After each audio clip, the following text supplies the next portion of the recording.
지난 주일 우리는 로마서 10장 후반부 말씀으로 아름다운 발이여라는 제목의 은혜를 나누었습니다. 복음을 들고 달리는 발, 한 영혼을 살리기 위해 기꺼이 발품을 파는 그 발걸음을 하나님께서 얼마나 귀하게 여기시는지를 함께 보았습니다. 그러나 참으로 안타까운 것은 그 복된 구원의 소식을 대하는 선민 이스라엘의 반응이었습니다. 그들은 끝내 복음에 순종하지 않았습니다. 들리지 않아서가 아닙니다.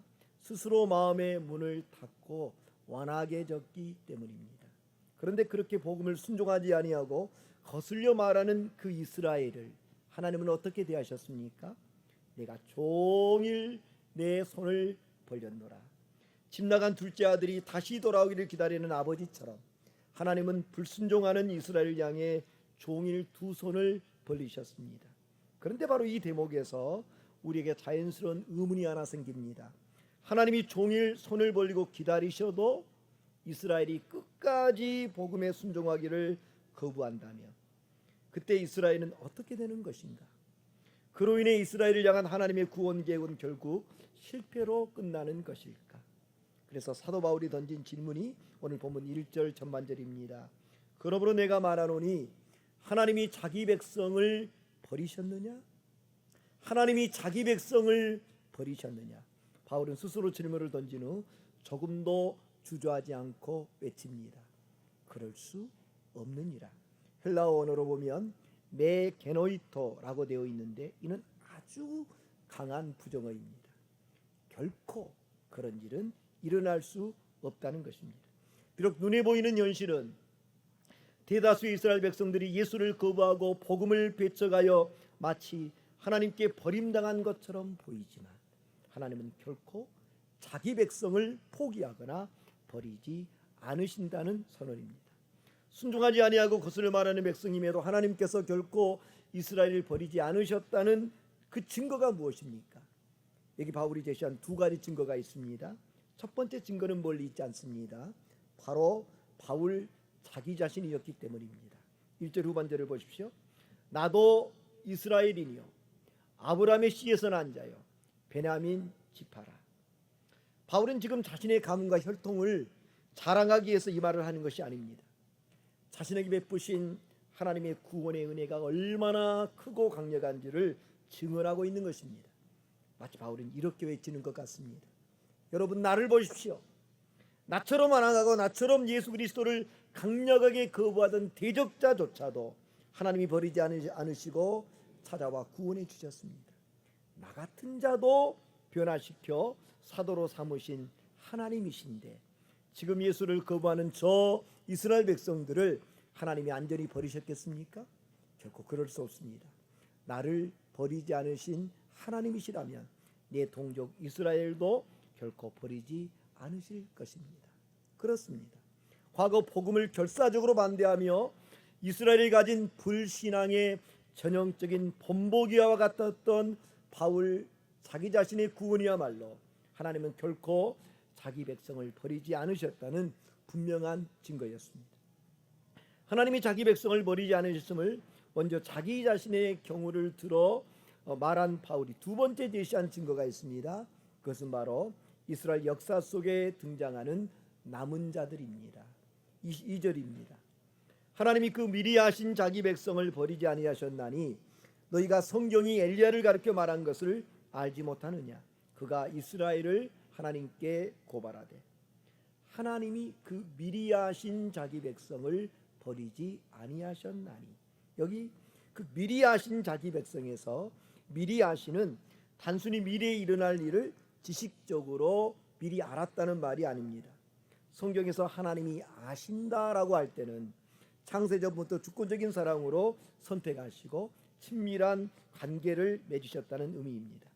하나님은 한번 마음에 품으시고 자신의 소유로 선택하신 백성을 그들의 연약함이나 한순간의 실패 때문에 내버리지 않으십니다. 바울은 이 사실을 증명하기 위해 구약시대에 가장 어두웠던 암흑기, 바로 선지자 엘리야 시대를 예로 듭니다. 너희가 성경이 엘리야를 가르쳐 말한 것을 알지 못하느냐? 구약의 역사를 돌아보면 이스라엘이 하나님을 떠나 영적으로 완전히 버림받은 것처럼 보였던 암흑기가 더러 있었습니다. 그 가운데서도 가장 어둡고 절망적인 때를 꼽으라면 단연 북이스라엘의 아합 왕과 그의 아내 이세벨 왕후가 다스리던 시대였을 것입니다. 바알 신앙의 본거지 시돈 출생인 왕후 이세벨, 이스라엘의 바알과 아세라 우상 숭배를 들불처럼 확대시켰습니다. 그로 인해 여호와의 제단은 모조리 무너졌고 신실한 여호와의 선지자들은 칼날 앞에 목숨을 잃었습니다. 영적으로 완전히 바닥을 친 절망의 시대였습니다. 그 어두운 시대의 한복판에서 홀로 애롭게 영적 전쟁을 치르던 인물이 선지자 엘리야였습니다. 그는 갈멜산에서 850명의 바알과 아세라 선지자들과 맞서 위대한 승리를 거두었습니다. 하지만 그 일로 인해 너를 반드시 죽이겠다고 하는 왕후 이세벨의 서슬퍼런 한마디 이협에 두려움에 사로잡힌 채 광야로 도망갑니다. 이때 그가 느낀 절망과 영적 고립감, 이루 말할 수가 없었습니다. 당시 얼마나 깊은 절망과 고립감에 빠졌던지 엘리야는 광야 노뎀나무 아래 앉아서 여호와여, 지금 내 생명을 거두시옵소서, 죽기를 간구할 정도였습니다. 그런 상황 속에서 엘리야가 하나님 앞에 이스라엘을 고발한 내용이 바로 오늘 본문 3절의 말씀입니다. 주여, 그들이 주의 선지자들을 죽였으며 주의 제단들을 헐어버렸고 나만 남았는데 내 목숨도 찼나이다. 이를 조금 풀어 설명하면 이런 내용입니다. 하나님, 다 끝났습니다. 여호와의 제단도 무너졌고 신실한 선지자들도 다 죽었습니다. 이제 이 땅에 하나님을 섬기는 사람은 나 하나밖에 남지 않았는데 이제는 그들이 내 목숨마저 빼앗으려고 합니다. 엘리야의 눈에는 그 어떤 희망도 보이지 않았습니다. 이스라엘은 완벽하게 우상하게 넘어간 것 같았고 하나님의 구원 역사는 완전히 끝난 것처럼 보였습니다. 당시 이스라엘의 여호와의 선지자라고는 자기 혼자 남았는데 이제 자기마저 생명이 이토록 되자 이런 절망의 탄식을 내쏟은 것입니다. 오늘을 살아가는 우리 역시 삶의 현장에서 종종 이런 엘리야의 절망을 마주합니다. 남들은 다 세상의 방식과 타협하고 거대한 세상 문화에 휩쓸려 갈 때 홀로 믿음을 지키려 애쓰다 보면 밀려오는 극심한 애로움과 무력감으로 탄식이 절로 나올 때가 있습니다. 그런데 성경은 바로 그 깊은 절망의 순간 우리의 생각을 뛰어넘는 하나님의 위대한 반전을 선포합니다. 깊은 절망에 사로잡혀 탄식하는 엘리야를 향해 들려온 하나님의 말씀이 바로 그것입니다. 4절을 보십시오. 그에게 하신 대답이 무엇이냐? 내가 나를 위하여 바알에게 무릎 꿇지 아니한 사람 7,000명을 남겨두었다 하셨으니, 와, 이 얼마나 가슴 뛰는 놀라운 선포입니까? 이 말씀 바로 이런 의미입니다. 엘리야야, 내 눈에는 다 끝난 것 같고 여호와의 제단이 모조리 무너진 것 같고 너 혼자만 애롭게 남은 것 같지? 아니야. 내가 보지 못하고 있을 뿐 내가 나를 위하여 나의 영광을 위하여 바알에게 무릎 꿇지 아니한 신실한 사람 7,000명을 남겨두었어. 수십 명도 아니고 7,000명이라니. 이스라엘 땅에 남은 여호와의 선지자고는 오직 자기 자신 하나뿐이라고 여겨 깊은 절망에 빠진 엘리야에게 들려온 이 하나님의 음성, 오늘을 살아가는 우리에게 두 가지 소중한 사실을 일깨워줍니다. 첫 번째, 우리의 눈에 보이지 않는다고 해서 하나님의 역사가 멈춘 것은 아니라는 것입니다. 엘리야는 눈앞에 보이는 캄캄한 현실이 전부라고 여겼습니다. 그러나 우리가 보지 못하는 그 순간에도 아무 일도 일어나지 않는 것 같은 짙은 영적 어둠 속에서도 하나님은 자기 백성들을 친히 지키시며 은혜의 역사를 지금도 계속 이어가고 계십니다. 두 번째, 역사의 진짜 주인은 하나님이시라는 것입니다. 오늘 4절 말씀에서 우리가 가장 주목해야 될 구절은 바로 내가 나를 위하여 남겨두었다는 하나님의 주권적인 선포입니다. 겉보기에는 아합과 이세벨의 서슬퍼런 권력이 이스라엘을 다 지배하는 것처럼 보였습니다. 하지만 역사의 진짜 주인은 그들이 아니라 그 어둠 속에서 7,000명을 붙들고 계신 하나님이셨습니다. 미국 캘리포니아에는 데스밸리라는 지역이 있습니다. 죽음의 계곡이라는 이름 그대로 1년 내내 비가 거의 내리지 않고 섭씨 50도를 넘나드는 불볕더위 때문에 어떤 생명체도 살기 힘든 황량한 사막입니다. 몇 년 전 극심한 가뭄이 몇 해 동안 지속되면서 그나마 사막 한가운데에 자라던 거친 풀과 나무들마저 완전히 말라 죽어버렸습니다. 멀리서 보면 온 산과 들판이 잿빛으로 변해 이제 그곳에는 생명이 더 이상 살 수 없는 곳으로 여겨졌습니다. 식물학자들도 이제 이 지역의 생태계는 완전히 파괴되었다고 결론을 내렸습니다. 그런데 그 이듬해 정말 기적 같은 일이 그곳에 일어났습니다. 십수년 만에 메마른 사백에 단 몇 시간 동안 뜻밖의 장대비가 내렸는데 놀랍게도 다 죽은 줄만 알았던 그 황량한 사막 땅속 깊은 곳에서 초록색 싹들이 돋아나기 시작하더니 불과 며칠 만에 사막 전체가 알록달록한 야생 꽃밭으로 바뀌어 버립니다. 식물학자들이 깜짝 놀라 땅을 파보았습니다. 놀랍게도 눈에 보이는 겉모습은 바짝 말라 죽은 가시덤불 같았지만 땅속 깊은 곳에는 그 가뭄과 더위를 견뎌낸 숨겨진 살아있는 뿌리와 씨앗들이 여전히 살아 숨쉬고 있었습니다. 오늘 사도 바울이 진단한 이스라엘의 영적 상태가 꼭 이와 같습니다. 겉으로 볼 때 대다수의 유대인들이 예수님을 거부하고 십자가에 못 박았습니다. 사도들이 목숨 걸고 복음을 전해도 완강하게 길을 막고 듣지 않았습니다. 그로 인해 겉으로 보기에는 바싹 말라버린 사막처럼 이스라엘 향한 하나님의 구원 역사가 완전히 실패한 것처럼 보였습니다. 하지만 데스밸리 땅 속에 숨겨진 뿌리와 씨앗들이 여전히 살아남아 있듯 이스라엘에 하나님이 남겨주신 생명의 그루터기가 여전히 살아 숨쉬고 있었습니다. 그 과정에서 바울이 깨달은 놀라운 사실이 있습니다. 그게 바로 5절의 말씀이죠. 우리 함께 한번 읽어볼까요? 그런즉 이와 같이 지금도 은혜로 택하심을 따라 남은 자가 있느니라. 이번 주 암송 구절입니다. 외우셔야 됩니다. 바울은 암울했던 엘리야 시대의 모습을 지금 자신이 살아가는 시대에 그대로 투영합니다. 과거 선지자 엘리야 시대에 바르게 무릎 꿇지 아니한 7,000명을 친히 남겨두셨던 하나님께서 아무리 시대가 어두워도 여전히 신실한 백성을 남겨두고 계시다는 사실을 깨달은 것입니다. 오늘 말씀의 제목이 은혜로 남는 자다, 바로 여기에서 나왔습니다. 이 5절 말씀 속에서 선명하게 빛나는 남은 자, 이 남은 자라는 이 단어, 단순히 로마서에만 등장하는 일회성 개념이 아닙니다. 이는 창세기부터 요한계시록에 이르기까지 성경 전체를 관통하는 하나님의 위대한 구속사의 핵심 단어입니다. 역사상 모든 민족이나 구성원 전체가 단 한 사람도 빠짐없이 하나님 앞에 모두 다 신실했던 적은 한 번도 없습니다. 늘 세상은 하나님을 떠나 부패하고 타락했습니다.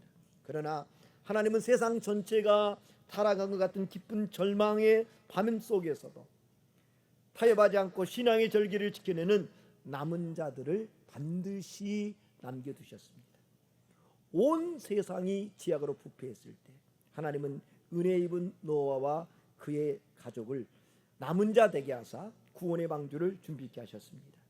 죄악이 극에 달해 소돔과 고모라가 유황불로 심판받을 때에 하나님은 그 소돔과 고모라에서 아브라함의 조카 롯과 그의 가족을 남은 자로 구원하셨습니다.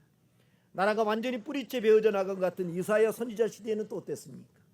모든 것이 잘려나간 절망의 구루터기에서 하나님은 이렇게 말씀하십니다. 그 중에 10분의 1이 아직 남아있을지라도 거룩한 씨가 그 땅에 구루터기니라. 무슨 말입니까? 여전히 그 시대에도 남은 자가 있다는 것을 말씀하고 계신 것입니다. 그런즉 이와 같이 지금도 은혜로 택하심을 따라 남은 자가 있느니라. 바울의 이 선포 속에서 주목해야 될 두 가지 단어가 있습니다. 첫 번째는 지금도라는 단어입니다. 지금도. 노아 시대, 노세 시대, 엘리야 시대에 펼쳐진 하나님의 역사, 빛바란 과거 옛날 이야기가 아닙니다. 핍박자 사울을 다메섹 도상에서 바울로 새롭게 변화시킨 역사 또한 마찬가지입니다. 지금도는 과거 엘리야 때 7천 명을 남겨두셨고 과거 바울을 변화시킨 그 하나님께서 여전히 살아계셔서 오늘 우리가 살아가는 이 시대 속에서도 동일하게 일하고 계심을 보여주는 소망의 단어입니다. 지금도. 두 번째는 은혜로라는 단어입니다. 이스라엘 가운데 남은 자가 존재할 수 있었던 이유, 이스라엘이 타 민족보다 우월하거나 혹은 하나님 앞에 내세울 만한 어떤 남다른 자격이나 공로가 있어서가 아닙니다. 그들이 남은 자가 될 수 있었던 것은 그들을 끝까지 포기하지 않으시는 하나님의 은혜가 그 삶을 강력하게 붙들고 있었기 때문입니다. 바울이 5절에서 남은 자를 선포하면서 은혜로와 남은 자 사이에 택하심을 따라 라는 구절을 덧붙인 이유가 바로 여기에 있습니다. 은혜로 택하심을 따라 남은 자라고 했습니다. 이는 하나님의 자비와 주권적인 선택이 인간의 그 어떤 행위나 조건보다 무엇보다도 앞선다는 것을 분명하게 보여줍니다. 다시 말해 오직 하나님의 은혜가 이스라엘을 붙들었고 하나님의 은혜가 그들의 마음을 지키셨으며 하나님의 은혜가 마침내 그들을 남은 자로 남게 한 것입니다. 그런 점에서 오늘 보면 5절 그런즉 이와 같이 지금도 은혜로 택하심을 따라 남은 자가 있느니라, 이 말씀은 2000년 전 바울이 로마교회 성도들에게만 주신 말씀이 아닙니다. 오늘을 살아가는 저와 여러분에게 주시는 하나님의 강력한 음성입니다. 이 말씀을 오늘 우리의 삶의 세 가지로 적용할 수 있겠습니다. 첫째, 나 자신이 오직 은혜로 남은 자인 것을 기억하고 늘 겸손해야 합니다. 오늘 우리가 예수를 믿고 구원받아 이 자리에 나와 예배할 수 있는 이유가 무엇일까요? 우리가 남들보다 착해서입니까? 우리가 하나님의 뜻에 잘 순종해서입니까? 결코 그렇지 않습니다. 우리 역시 이스라엘과 다를 바 없이 똑같이 완악했고 하나님을 거스리던 자들이었습니다. 그러나 하나님께서 주권적인 은혜로 우리를 찾아와 주셨고 그 사랑의 손길로 우리를 붙들어 주셨기에 오늘 우리가 이 시대에 남은 자로 서 있는 것입니다. 따라서 성도된 우리에게 그 어떤 자랑이나 교만도 있을 수가 없습니다. 타인을 향한 판단과 정죄는 내려놓고 오직 나 같은 죄인 살리신 주 은혜 놀라워 은혜 아니면 나서지 못하니 이런 겸손한 고백이 이어져야 합니다. 내가 이 광야 같은 세상 속에서 남은 자로 살아가는 이유가 오직 은혜임을 기억하며 늘 하나님 앞에 겸손히 엎드려야 합니다. 두 번째, 눈앞의 영적 상황이 아무리 어둡고 힘들어도 결코 절망하거나 포기하지 말아야 합니다. 살다 보면 우리의 삶이 마치 물 한 방울 없는 사막 한복판에 서 있는 것처럼 느껴질 때가 있습니다. 아무리 기도해도 상황의 변화가 없는 것처럼 보이고 그러면 엘리야처럼 깊은 절망과 단식에 빠지게 됩니다. 그러나 여러분 기억하십시오. 내 눈에 보이지 않는다고 해서 하나님의 일하심이 멈춘 것은 결코 아닙니다. 세상이 온통 잿빛으로 변해버린 것 같아도 하나님은 보이지 않는 땅속 깊은 곳에서 은혜의 뿌리를 지키고 계십니다. 엘리야 시대에 숨겨두신 7천 명이 있었던 것처럼 우리의 삶 속에는 하나님이 예비해 두신 은혜의 반전이 아직 남아 있습니다. 그런 말이 있잖아요. 끝날 때까지 끝난 것은 아니라고. 그러므로 당장 눈앞에 캄캄한 현실만 보고 포기하거나 낙심하지 말아야 됩니다. 피투성이처라도 살아 있어야 합니다. 세 번째, 이 시대의 남은 자로서 세상과 타협하지 않는 거룩한 파수꾼이 되어야 합니다. 하나님께서 왜 그 어두운 아합 시대에 바알에게 무릎 꿇지 않는 7천 명을 남겨두셨을까요?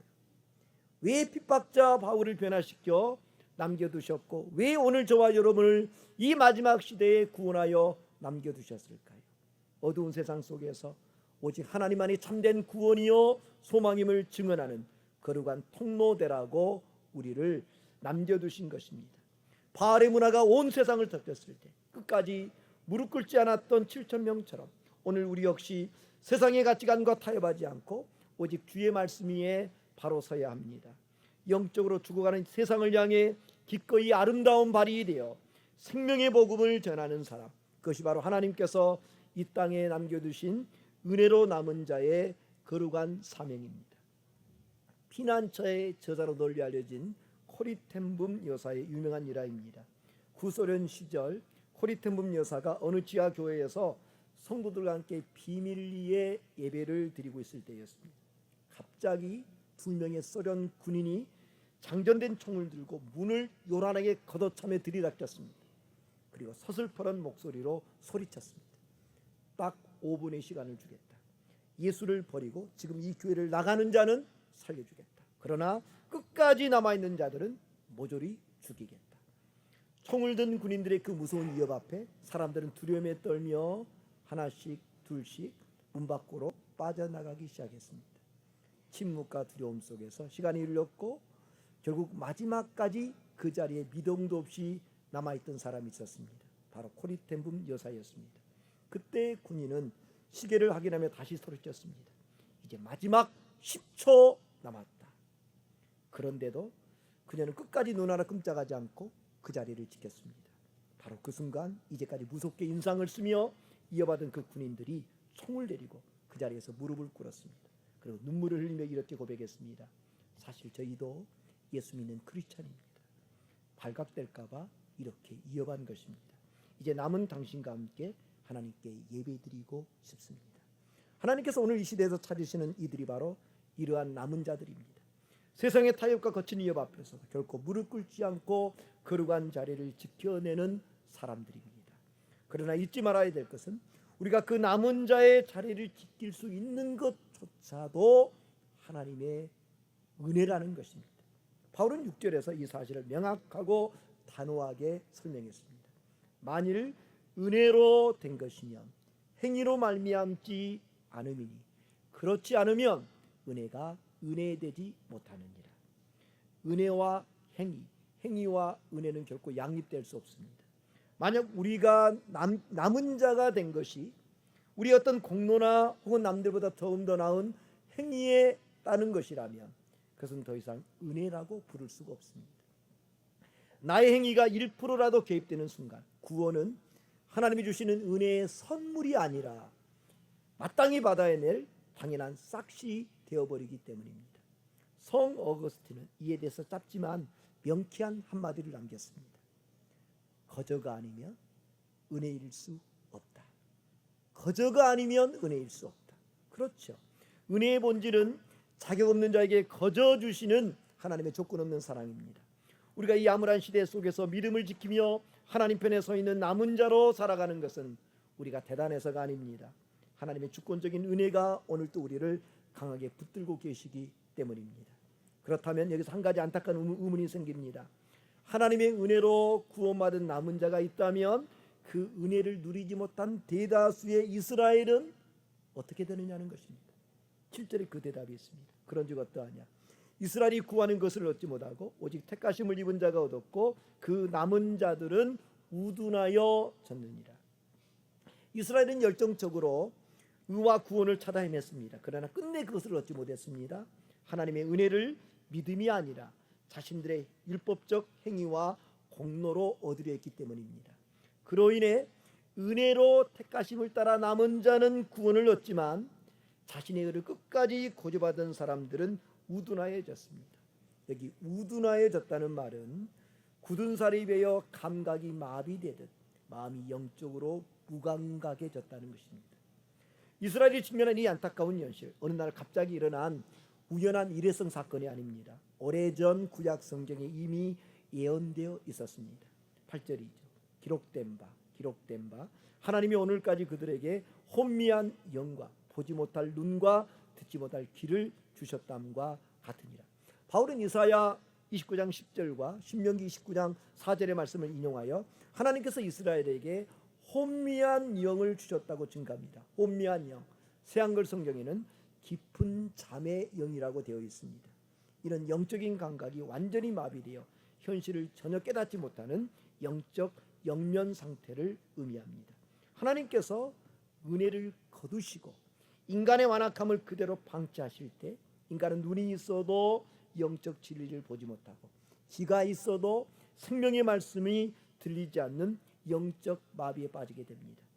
은혜를 끝까지 거절한 자들에게 찾아오는 가장 무서운 영번은 외적인 고통이 아니라 바로 깨닫지 못하는 영적 무감각입니다.